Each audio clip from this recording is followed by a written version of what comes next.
Hi, I'm Ruth Vaca for Filmmakers Focus, and we are going to interview Rakeem JH Lawrence today in beautiful Greenwich Village. It's a beautiful day, and it's an awesome time of year to talk horror films because there's a great amount of films out in movie theaters right now. I recently saw The Cabin in the Woods and went crazy. I was scared the entire time. Yeah, so you saw it? Yeah, I saw it, but it wasn't a regular horror movie. It was more dealing with the government, like the whole New World Order thing. But the way you seen the script and seen the movie, they perceived it as like it was another slasher film, but it was really more than that, an underground type of movie. What do you think about that, adding politics to horror? I mean, I thought that was very unique and very Joss Whedon, but what do you think about it? I think it was a change because, you know, you get tired of seeing the same old normal things, and I liked the movie. It was good. It was very good. Me, myself, I wouldn't have spent all that money on the effects like that. They could have got the point across with a lower budget. Right. I read that you're not a big fan of CGI, which I am not either, but I think they used it very well. But how would you use it if you had to use it? Well, the way I use my CGI in my movies, I just add like if I got a blood scene, someone gets killed or something, I'll just like spice it up a little blood splatter here and there. Yeah. So what is your style, if you can elaborate a little bit more? Who would you compare yourself to of another horror filmmaker? Well, I grew up on the likes of Don Coscarelli, like Phantasm, Evil Dead, like 80s slashers, 70s horror movies, things like that. I want to stick to that formula. Yeah. That sounds fun. And what is your favorite of that genre? There's so many good horror movies. I would have to say I'm a Phantasm fan. Yeah? Yeah. I like it. Most of the stuff I seen growing up, that's where I knew that was my niche. So you knew at a very young age. What movie was that what you were watching where you said, okay, that's what I want to do? One of them, yeah.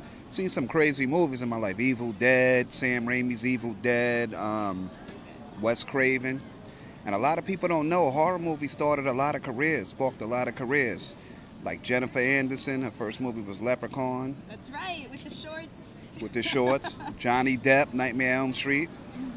The list goes on.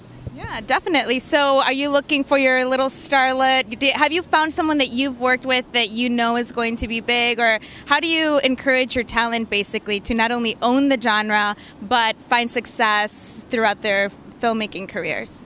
Well, with my talent, like I'm a type of person I give people a chance. Like, for instance, my first movie was a bunch of cancer survivors, and took a chance, got them together, you know, made their day better. You know, it helped. Everything turned out good and everything.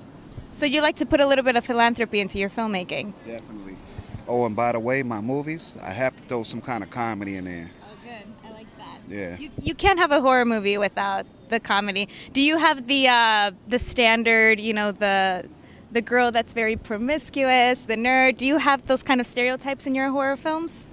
Well, my horror movies, even though we're in these times, in this millennium, I'm still stuck in the 80s. Oh, okay. I'm stuck in the 80s, so all my movies follow like the 80s formula, like get a bunch of kids together, sex, cabins, the woods, getting picked off one by one, makeup kills, like throat slits, things like that. Right. But when it comes to the CG, like I might spice it up a little just to keep up with times, but I prefer like the regular Tom Savini, Dick Smith, because that's who was hot at the time with the makeup effects at that time. So I know that you're a man who wears many hats, and you DP, you direct, you produce, you write, you do everything. What is your favorite to do? There's just so much going on. I like to direct, and I like to write, you know, and it feels good to see a story come alive on the screen. How long does it take you to develop a story and then actually put it into action? Well, me, I write scripts like nothing. I've been doing it for over 10 years, so it depends on the budget and how everything like comes together and everything, but usually I write screenplays quick. That's definitely a writer's talent, and it's very hard to write a screenplay. I think a lot of people don't realize how much you have to throw this incredible story into basically a skeleton. You have to make bones out of it. And it all has to tie up and make sense. And horror movies are not easy to make. believe it or not, that's the hardest movie to make. It ain't just about, taking a bunch of blood and a story. Like, it all has to, you got to have that scare at the right moment. Everything has to be on point. What kind of advice would you give, because everything has to fall into place, for someone who's still in school, kind of playing with a different genre? And I think that there's not a lot of horror filmmakers out there. I think people forget about that genre sometimes, even though it's wildly successful and proven good record in the box office. What kind of advice or guide would you have for a beginner that it has, he or she is a college kid, they have a lot of friends and very little money? What do you suggest? Well, like my story, I made my first movie when I was in college, took advantage of having the equipment, already had the script ready. A couple of my teachers overlooked it, made sure it was tight, so I wouldn't waste my time. Ain't nothing to it but to do it. I just did it. Like, you can't sit there and worry about money. You'll never fulfill your dream if you're going to sit there and always worry about how you're going to get the money, how you're going to put this together. Like, you just got to go do it. And my suggestion is, if you have a script, you think you're ready to do that, just give it a try. I like that attitude. That's really good. Have you ever mentored anyone? Kind of take them under your wing? Well, actually, yeah. I took like half of my class. Really? Yeah. And it was crazy because when we shot The Crate, that was my first movie. I had just started school, and I had everybody up all night shooting. So we shot all night and went to school during the day. So everybody's in the classroom, knocked out, tired. And the teacher's like, "What are you doing to my students?" But you know what? That is the most realistic thing you could have done, because that is how it is on set. You're up all day, all night, you're on the grind, and you're kind of on this filmmaker's high, I like to call it. Definitely. But that's my favorite genre, and I'm going to break into there. I like it. Yeah. So please tell our viewers the names of your films so that they can check them out. Want to make sure that they know where to find your movies, where they're available, all of the dirty little details. Okay, my first movie is called The Crate. I made that in 2005. It was distributed by a company in Tempe, Arizona called Brain Damage Films. It was placed in several box sets. You could buy it at resale stores like Best Buy, Target, things of that such. You can order it online, braindamagefilms.com. It was in a box set entitled Demented Deviants. Also, I'm in the midst of finishing a film right now. It hasn't been distributed yet. We're still like in post-production and production because it's a horror anthology called Hell Time Stories, 4 different stories, sort of in the tradition of Creepshow. So we're trying to put that together right now. That sounds really fun. What do you think of the indie horror film genre? Because yours sound very kitschy, just very specific, and a lot of my friends have that, and I love that about the film genre. I love that it can be funny, that it can be a little crazy, that it could be a musical. I just kind of want to get people more of a feel of what you're going for and what kind of people would love it. Well, working with unions is very hard when you're a director and when you have things going on with a film. The reason why I like being independent, I have free reign, free control. You can play around with it a little more. When you're dealing with a studio, it's like everything's tight-knit and you have to follow protocol. So when you make an independent film, you can take chances that you usually can't take in a mainstream situation. Right. Yeah. So the last series, the Hell Time Stories, right? That's what that's called. Is that a play on bedtime stories? No, I just came up with it because, with every horror movie, you need an interesting name. So I made an anthology, 4 different stories, put it together in the tradition of Creepshow. So I just called it Hell Time Story, It's a horror movie, throw everything together. And explain a little bit further what the Creepshow basically standard is. Well, Creepshow was made by George Romero. Basically, it was a set of different short stories put together in one film. It's like it was a comic book, Stephen King. It was a Stephen King script and story, and it was divided into different stories with a little campy, 80s style, and it's like a comic book. Were they full feature-length films or shorter stories? You could say the movie was about 2 hours, so like 40, 50 minutes of story here and there. So how long is your series, each film? 20 minutes plus the in-between story. Are you going to hopefully go into more festivals and things like that once it's done, or what are your plans? Definitely. I'm gonna go into a festival, but right now with this movie, I'm trying to film it and sell it. See if a mainstream company picks it up like Lionsgate, because like you were saying earlier, the whole horror thing is taking off, and this is the time for it. Why do you think people are so into horror films lately? I feel like there was this gap, maybe even in the 90s, where it kind of slowed down, and it's just really picked up. Why do you think that's happening? Movies right now is in top demand, I guess, because we haven't seen any good ones lately. Like this year, it's only been like a good handful. So now they're going to start turning it up again. Do you think there's an overflow almost? Because you said only a handful were to your liking. Do you think they're kind of spewing out too many? Well, I honestly think they need more for the theater. Everything is more independent, straight to DVD. There's hundreds of horror movies that come out every day. Yeah. But you want yours to go out and distribute in theaters, right? I want to make something for the theater. I think it's that time. It's definitely time for you. I think you've earned your stripes. Yeah. How do you go around distribution? Because I think that's the hardest part, because you put all your sweat and tears into a project, but then someone has to put it out there. How do you do it? Because I know you do everything mostly on your own.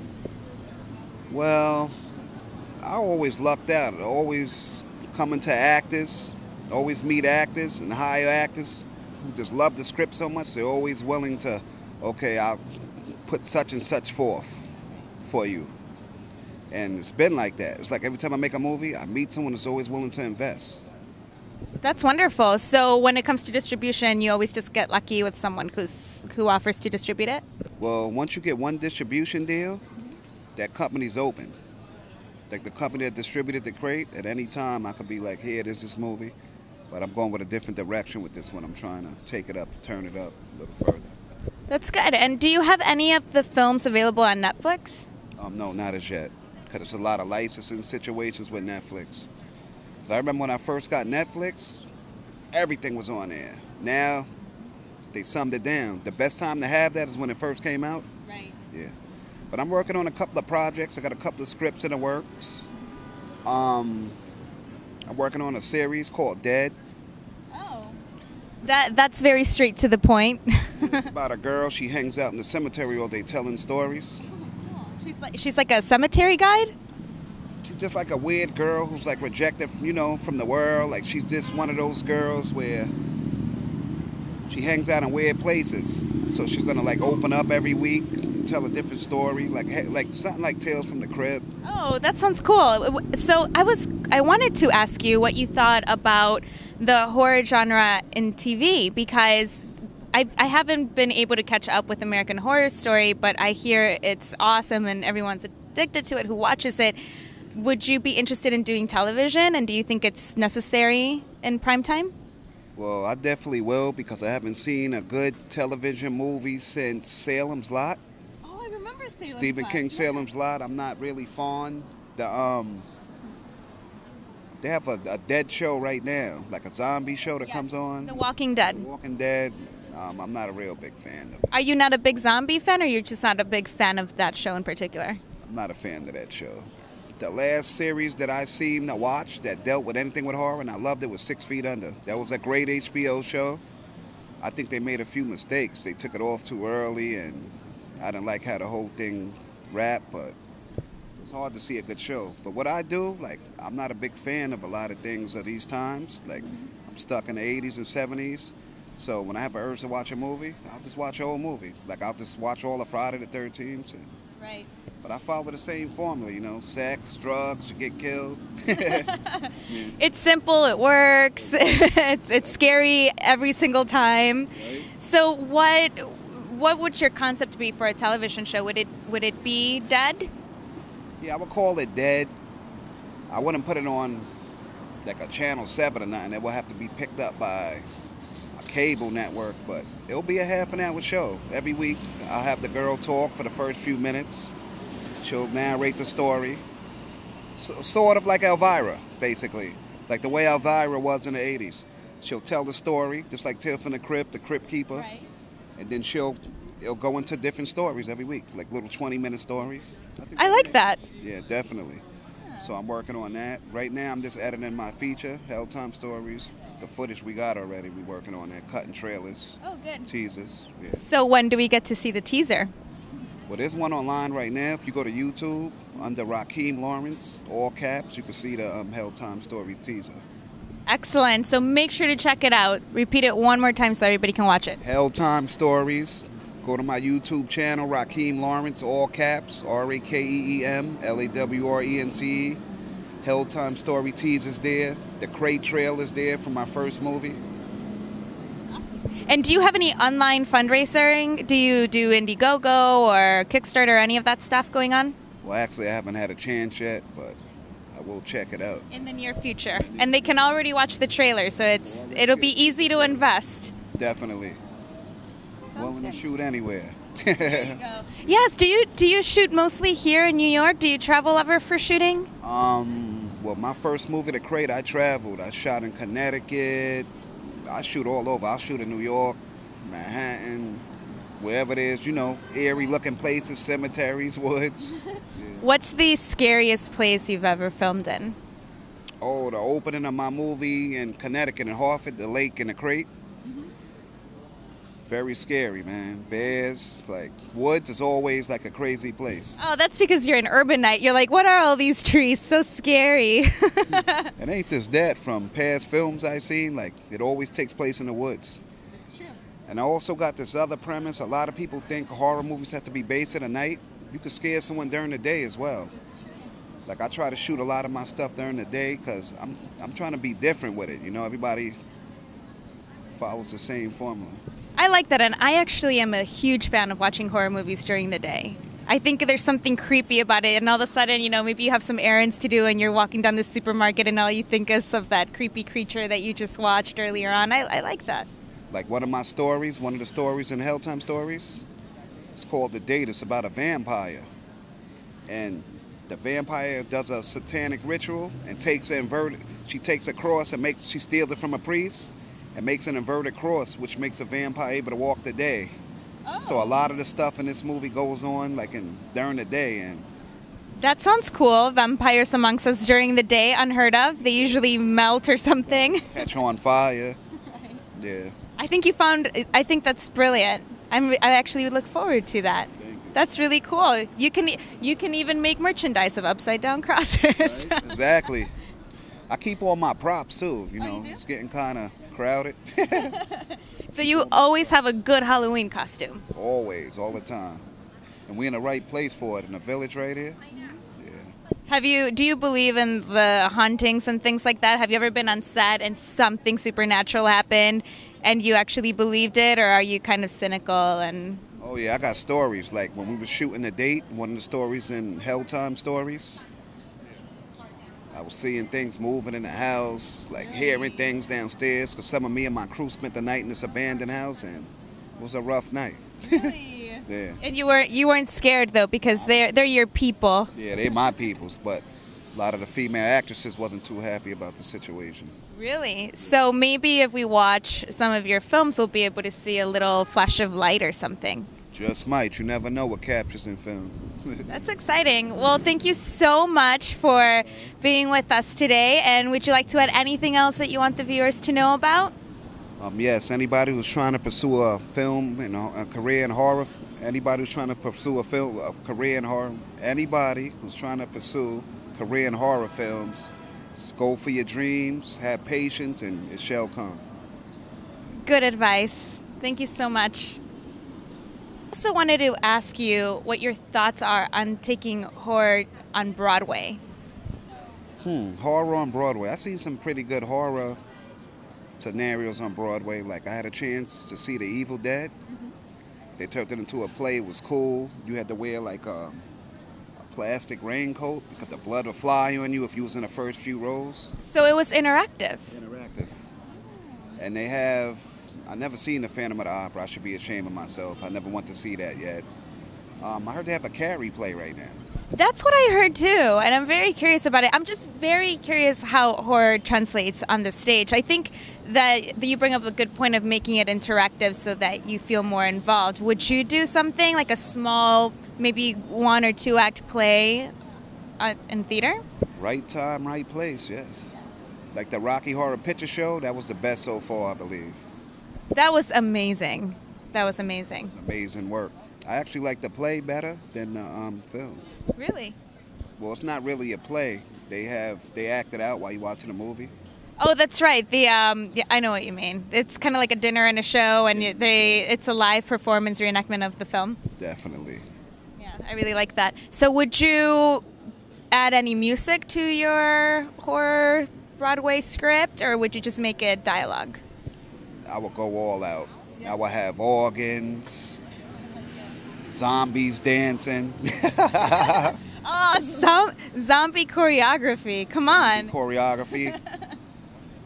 And the tradition of Thriller. I like it. Well, I look forward to all of your projects. I really hope that next time I'm in town, I can see one of your plays on Broadway or off Broadway. I think that would be brilliant. So if there are any investors out there that want to create a horror off Broadway or on Broadway play, this is the guy to call. Thanks so much for watching today. We'll see you next time. Thank you. Thank you so much. All right, nice to meet you.